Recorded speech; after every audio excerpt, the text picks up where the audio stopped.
so good. Oh my God, it feels so good. Feels so good.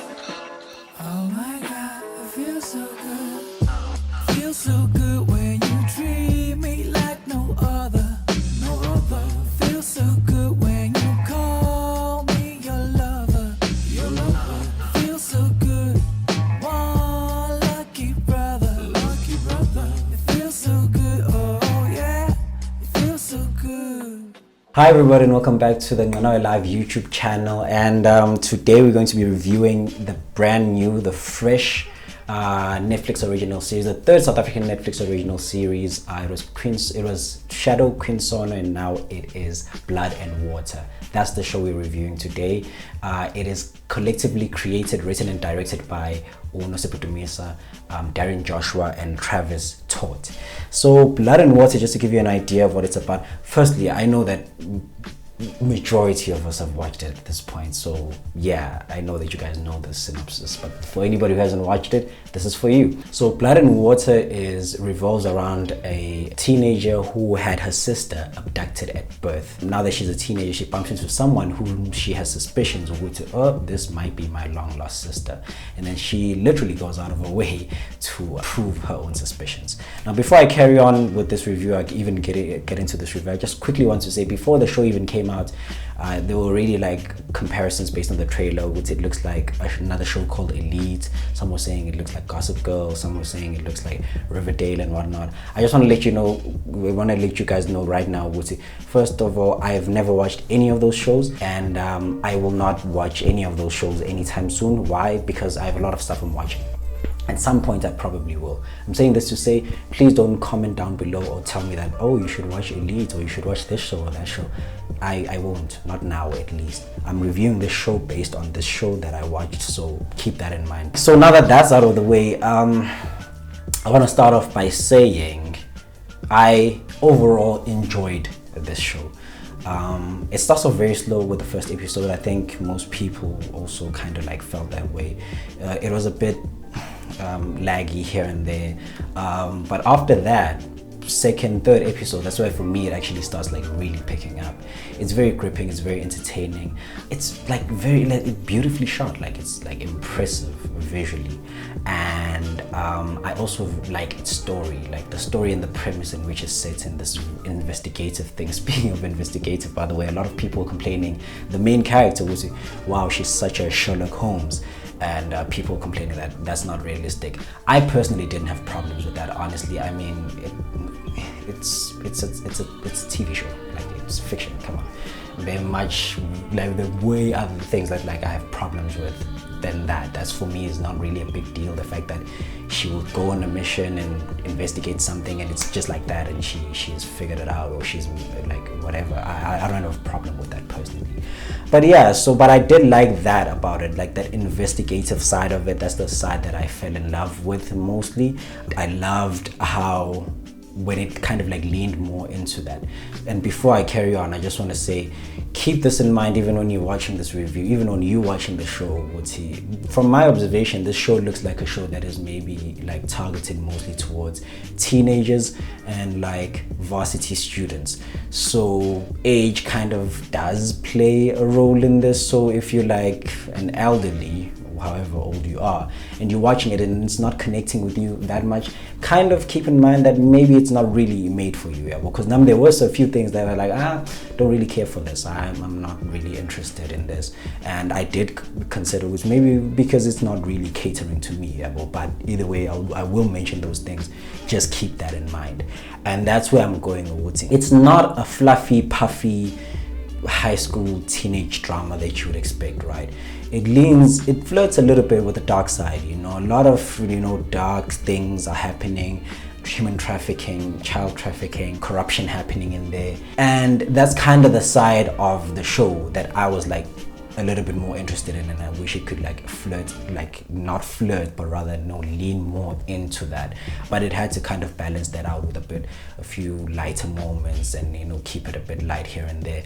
And I feel like its strengths lie there. I hope in future that can be explored more. I feel like we can get a much more stronger show when we go there. But I do like that. I do like the premise. I do like the story that it's following. I also like the fact that with these characters, I think they're in grade 11 because they're campaigning for being head girl, which is like grade 12 if I'm not mistaken. So the way I'm looking at it, and even just by how they approaching the show, they're not rushing into things very quickly. It's looking like a show that can actually grow with its audience.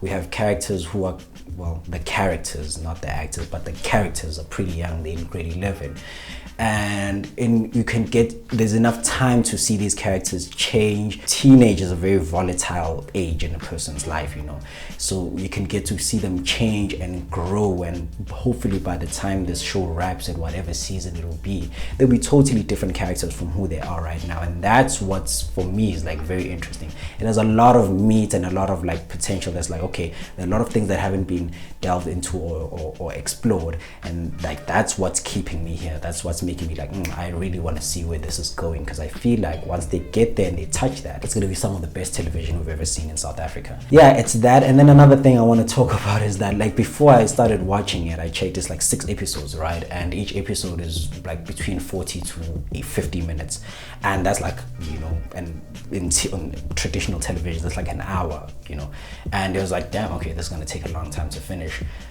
But I was wrong. It was like extremely bingeable. Before I knew it, I was like on episode 4, and then before I knew it, it was like episode 6, and I was done. And I guess I can attribute that to like pacing. I guess it's well paced in such a way that, first of all, it's engaging. It's very engaging. It keeps you entertained. It keeps you interested. Very much drawn in.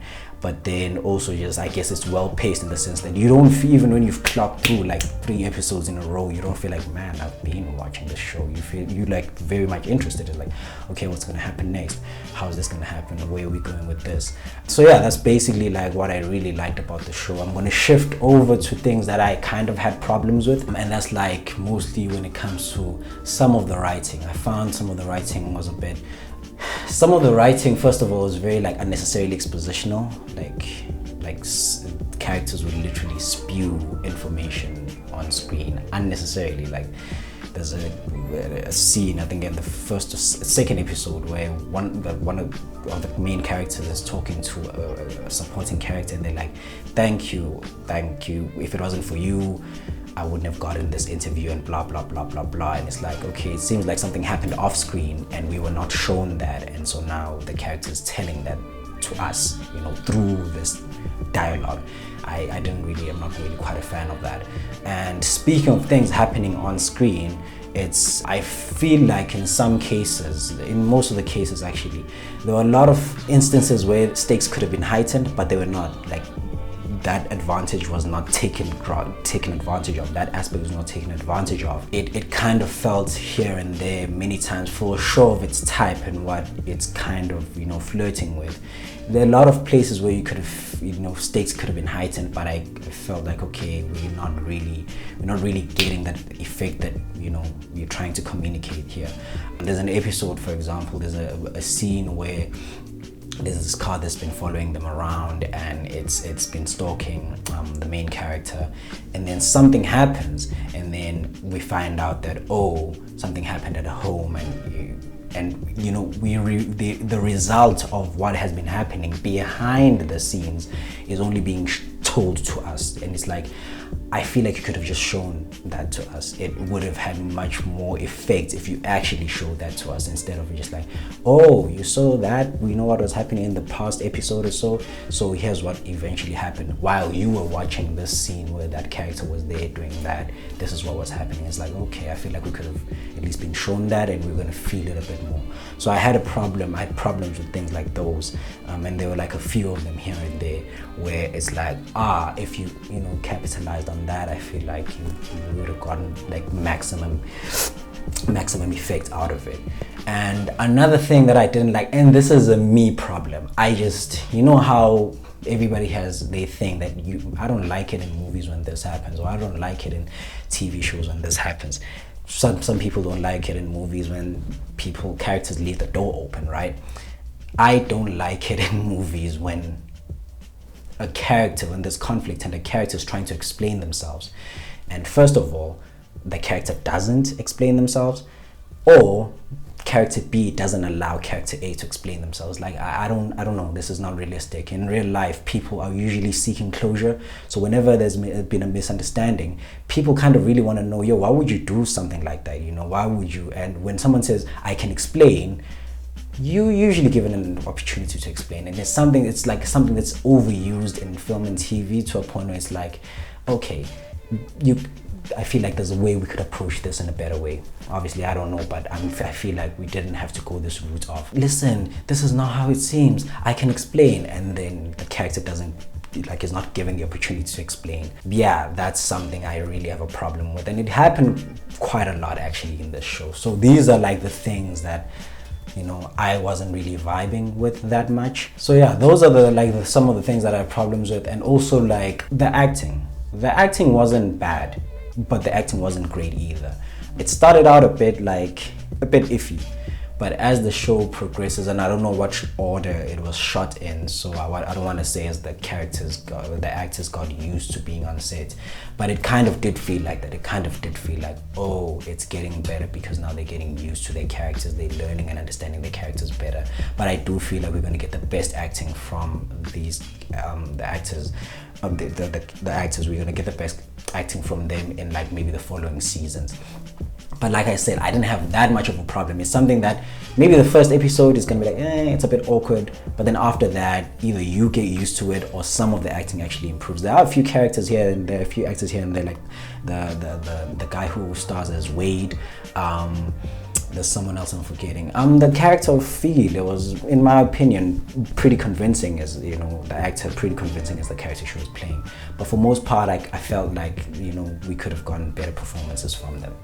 And what was also interesting is that I kind of liked the mix of old and new, old and young actors. You know, some of these actors, the young ones especially, some of them we've seen them appear in some other shows and films, but some of them were like fresh faces, well, at least to me. And that was like pretty interesting to see. And then that paired up with some of like the industry veterans. And another thing that I kind of didn't like, but once again, see, this is where I'm like, this speaks to age. I personally am, and it speaks to age and preference. I personally am not a fan of like sex scenes. I usually hardly ever find them like carrying the story forward in any way, shape or form. Some do, but most of the time I'm like, okay, I feel like they could kiss, undress, and we could cut to the next scene. Not because it's uncomfortable, but literally because it's just like, well, just sitting here watching people, you know, make out. It's like, okay, you know, I don't feel like I can get much from that. And like I said, this speaks to my age, but this also speaks to preference. You know, I'm not a fan of that. And there were like 1 or 2 sex scenes in this film that were like, in this show, they were like, okay, I don't know whether we really needed that, especially in terms of how graphic they were. They were not like overtly graphic, but they were like, okay, I don't know, you know. So that's another thing personally I didn't like. And then last but not least is the music supervision. So the music, like the curation of the music within the show was pretty impressive and pretty entertaining, but it kind of didn't gel well with what was happening in the show. The scenes, sometimes it would be like, okay, and it was like, look, everybody who knows me knows I live and breathe hip-hop, but I was like, oh, okay, you know, like maybe a bit too much hip-hop is a real thing. You know, I didn't know that was a thing, but I kind of did feel it. Something like, wow, we've been listening to a lot of hip-hop here. And I'm not, like, once again, some people may have enjoyed that, and I didn't hate it either, but it was something that kind of like did stand out, like, okay, I don't know, you know. or even if it was hip hop, I feel like other songs could have been chosen, you know, and aligned better with the scenes, the mood and the tone of the scene to fit it better. But yeah, that's not like something I hated, but it's something I did notice nonetheless. However, I really did enjoy Blood and Water season 1. I'm looking forward to season 2.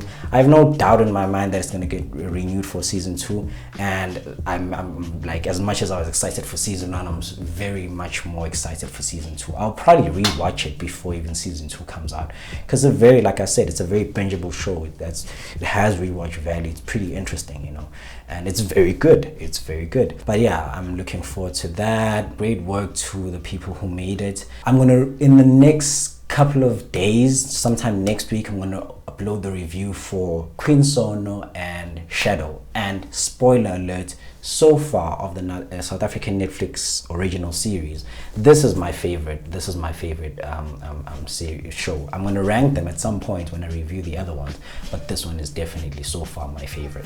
Yeah, that's basically about it, guys. Tell me how you felt about the show. Comment down below. Disagree with anything you have to disagree with, agree with anything you have to agree with. Don't forget to subscribe, like, share this video. Have you seen it? Have you seen the show? I think most people have seen it. By the time you watch this video, most people have seen the show. If not, well, what are you waiting for? Go watch it. It's on Netflix. But yeah, that's basically about it, guys. I will, like I said, more stuff coming up. Stay tuned to the channel, and I will see you on the next video.